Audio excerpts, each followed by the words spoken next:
Now these are low voltage halogen downlights. You need to be really careful of these because they get super hot. Like these things can get up to 350 degrees. If you have a look, this one's got no heat hood. I don't know if you can see that, but leaves and debris from in your roof, just a fire hazard. You need to really make sure that you keep these lights well maintained. I'm just going to turn these off for a second so I can show you a few things. Now let's just say your light globe's blowing. How do you replace them? So I'll just pop this one back up.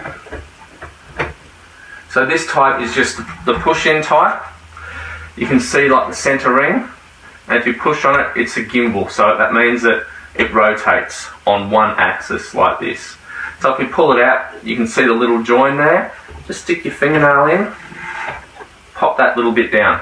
Now sometimes this can get stuck because like I said, they do get to 350 degrees and the paint in the join can melt a little bit and stick together, and they can take a little bit of work to pull them out. But okay, we've got this one out quite easily. You grab onto the low voltage lamp holder, you pull it off, take the globe out, get a new one, put him in, and then plug it back in. Now there's something else to look out for with these lights. I'm just going to turn them on again.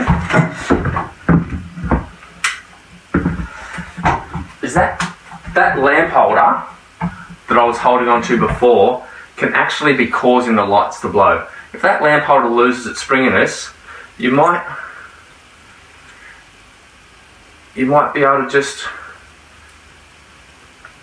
move that lamp holder and the globe turns on and off. That's how you know the lamp holder is gone and you need an electrician to come out. If it's flickering or working intermittently, just get an electrician to come out and change it over for you.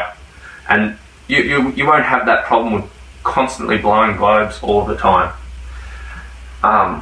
So this one, the lamp holder actually does need to be replaced. I know that because this globe was new only a year. Okay, so anyway, back to it. You've changed the globe and you can see these two little pins here, one on either side. I might turn that light off so it's easier to see.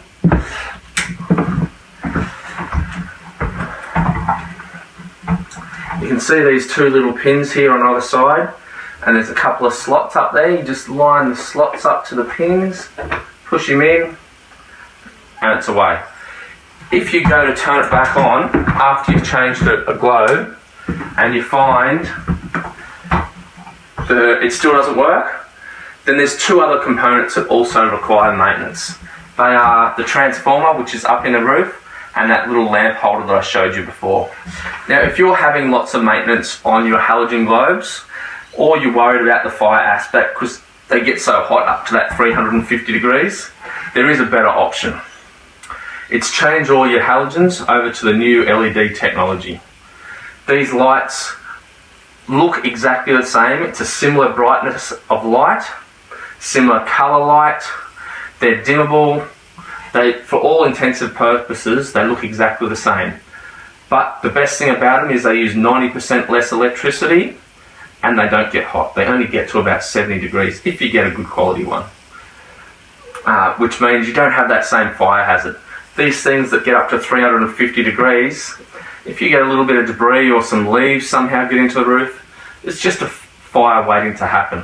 I've heard the fire department say that when that pink bat scheme was on, they were getting called out to 350 house fires per year just in New South Wales, because the insulation guys were covering the downlights with insulation and there's a little bit of debris in there, boom, fire starts. So if you want to stop doing the maintenance on these halogens and you want to eliminate that fire risk, call your local electrician and change over to LEDs. If you're in the Sydney area, give Aaron's Complete Electrical a call on 1300 796 500 because we'd be happy to help. Anyhow guys, hope you enjoyed the video and have a great day.